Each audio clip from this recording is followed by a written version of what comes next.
Johan Otter and his daughter Jenna are here for a hiking vacation. This one right here. Right here. Yep. See that go to celebrate her graduation. All right. And it's kind of cool that your daughter still wants to go on a senior trip, you know, and with Dad to go into the mountains.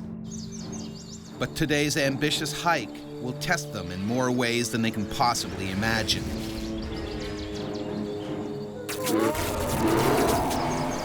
Survival in this wilderness is brutal. This female grizzly is dangerous. She has 2 cubs and will attack anything that comes near them.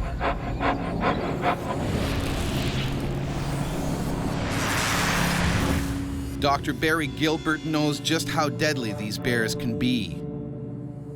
He himself was badly mauled by a grizzly. Grizzly bears have the smallest young of any of the mammals. They can weigh 2 or 3 pounds when they're young, so they're really vulnerable. This is what has caused the female to evolve into being suicidally aggressive. She lays out her all for those cubs. It's too early for other hikers to be on the trail. I sort of had this underlying nervousness. In the morning and the evening hours are the prime feeding times for animals, so that's when they're going to be out and about a lot more. I gotta take a video of this. This is beautiful. Wow. But Dad, we've got a long way to go. Let's keep going. But Johan and Jenna are seasoned hikers. The precaution I knew when hiking was just to make noise. We knew to not be too quiet, although we didn't know how loud to actually be. We talked continuously during that time, and we made sure we looked around as much as possible. Run to work and then take a shower. So your mom wanted me to have a talk with you about keeping to your studies. They also carry a can of bear spray. This is their only defense against a predator attack. If I don't, We didn't have it on our belt, it was just in the backpack. You know, really thinking that you're not going to be able to have to use that. It's not going to happen to you. They climb higher and further away from human habitation. If anything should happen to them, Johan and Jenna are on their own. Grizzlies normally steer clear of people. They can pick up a scent from over 2 miles away. But the wind is blowing down the mountain, away from the bear. And that would just negate the bear's best warning system, which is its nose, its sense of smell. And that's almost a perfect storm scenario. The grizzly is now on a deadly collision course. A surprised bear is an angry bear, and an angry bear is an aggressive bear and a dangerous bear. so do you honestly think that you're going to be able to keep up with, practice and dance? Look at this. High above the lake, the view is spectacular. Johan and Jenna fall silent, a mistake that could cost their lives.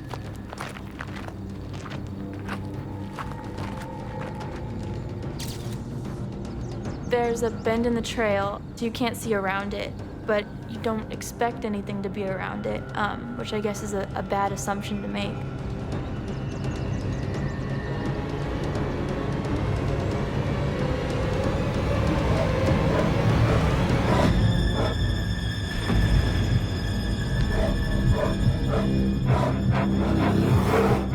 In front of me is a mother grizzly bear, followed by 2 cubs right behind her.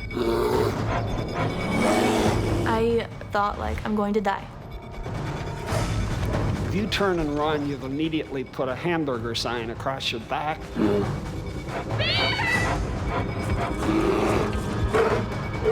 To save his daughter, Johan puts his own life on the line. And it's something instinctual. It's not something you actually think about. It basically went into my thigh.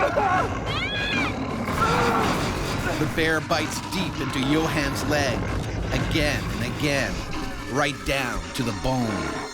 It wasn't like with holding on to my leg and just kind of being in there. No, it was kind of in-out type of thing. If he wants to live, Johan has to break loose. But there's only one way out. Down. I decided to jump off the trail. It was about 20, 25 feet into some bushes.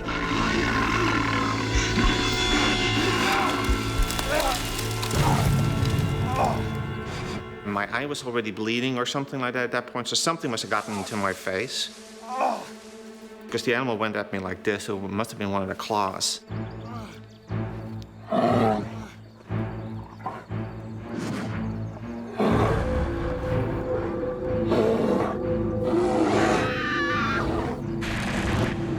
Then I see the can of bear spray that my dad had in the side pocket of his backpack. I pick up the can, but I didn't know how to work the can. And you can't really stop and read instructions at that point. Out of time and options, Jenna leaps into the unknown.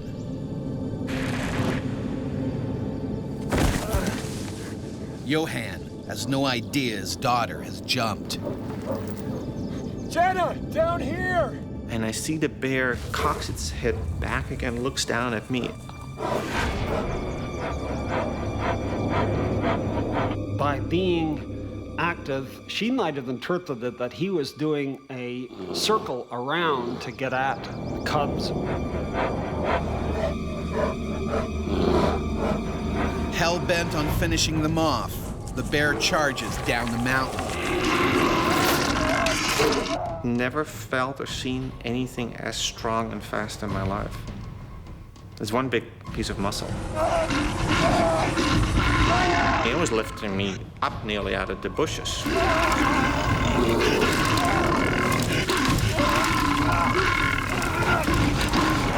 Bears will sometimes try to flip people over to get at their face when they're going after people. It was like, I need to keep this animal with me, you know, away from Jenna, basically. Next thing I remember, falling around a good steep fall, I'd say 30 feet or something. Johan's luck holds. He's cheated death once more. But by chance, Johan has landed on the same ledge as Jenna. And then when I landed down, and here's that bear, it's still, you know, with me. Trying to protect his daughter, Johan has brought the angry grizzly straight to her. Now the bear moves in for the kill.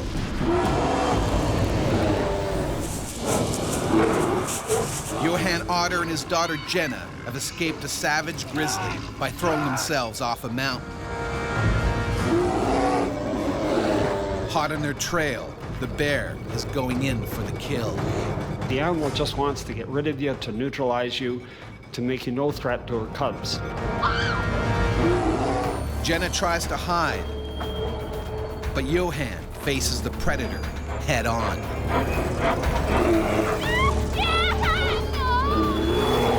But I just wanted to make sure it was, you know, away from Jenna. Johan grabs for the nearest weapon, but it turns to dust. And I still remember those two eyes, amber brown, looking straight into my eyes. No feelings. Looking bears straight in the eye and continuing to look at them is generally aggressive. And it really started chomping down on my arm. It was just ripping it apart. We don't have the physical structure to stand up to even a friendly wrestling match with a bear, let alone when they're ticked off and a mom is feeling defensive about her cubs. You have this helpless feeling of, I can't do anything, but you want to help, but you can't do anything. The bear goes for the killer bite to his head. It's going after a person just like it would another bear. They're aiming for the mouth and the face because they're trying to disable their opponent's weapons. That's their teeth, that's their jaws. The grizzly's canines are about 2 inches long. Made for gripping and tearing, the molars are flat for crushing and grinding. I really felt like I was trying to rip my head up. And the tooth really went into my skull. I could feel this bone cracking. And I remember thinking, okay, one more bite and I'm done.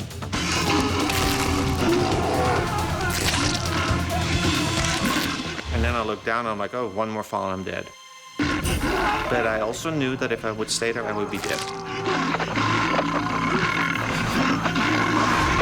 Determined not to die, JOHAN breaks free and leaps into the void once again.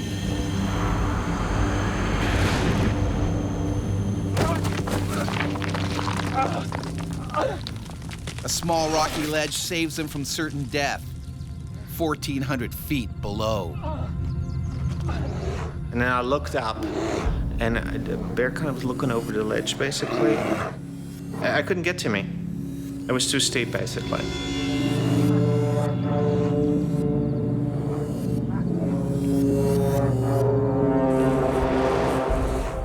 But the grizzly isn't done yet. It can still smell human flesh.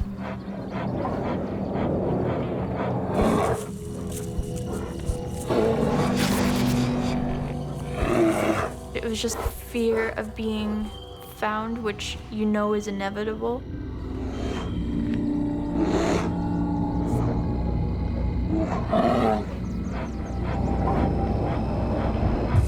I heard the bear breathing, and it's sort of like that stomach churning, like, oh no, kind of feeling.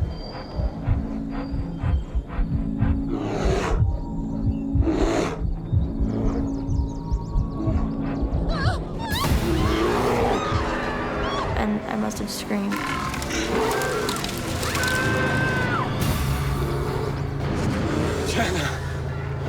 Worst sound in the world. You've tried to keep this animal with you as long as possible to keep it away from your daughter, and still.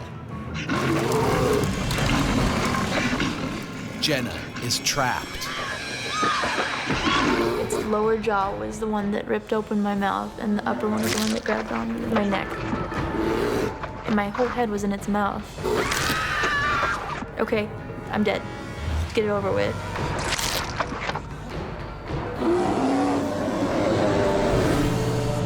This could be the end of the line for JENNA.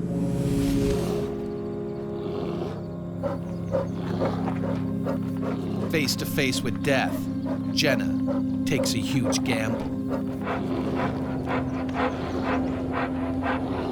I just tried to be as still as possible so that it would think that I was dead.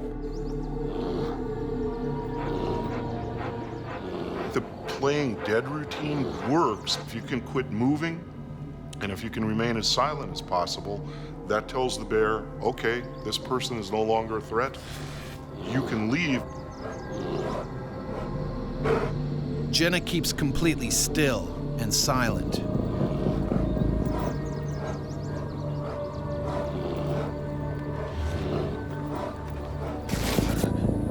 JOHAN has no idea what is happening.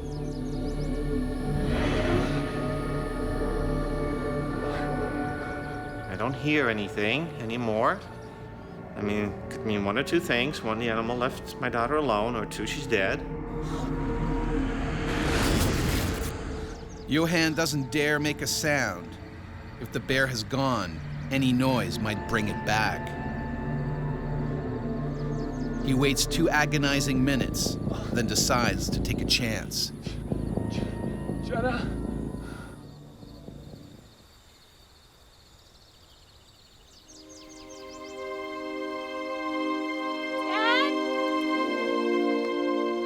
That's probably the best feeling. I'm sorry. It's still I get a little emotional. Are you okay? I'm okay. Her voice was very strong, sounded very healthy. Oh, I think I'm banged up pretty bad. And it was going for my head, and then all I feel was just bone, bone, bone, bone. Like, okay, I'm not gonna feel anymore. That's not good.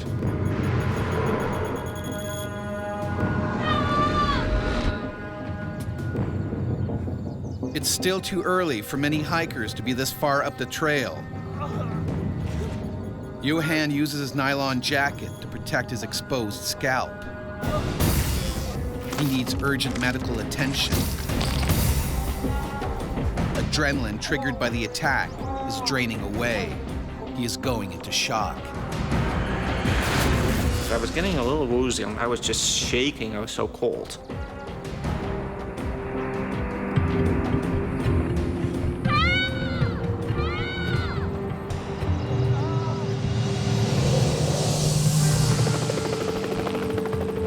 Johan and Jenna's cries are finally heard by other hikers. 2 hours later, they're airlifted to the hospital. Johan's spine and neck are broken. His scalp needs a skin graft. He has 3 broken ribs, a broken nose, and a punctured eye. It takes 9 operations and many months for Johan to recover.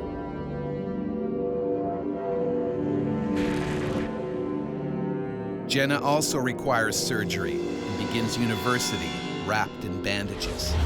Yeah, you kind of feel guilty in a way, you know, because you've taken your daughter into a dangerous area. Shouldn't have done that.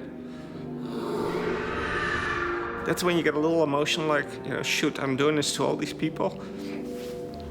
I guess folks didn't care. They were happy I was still alive. So.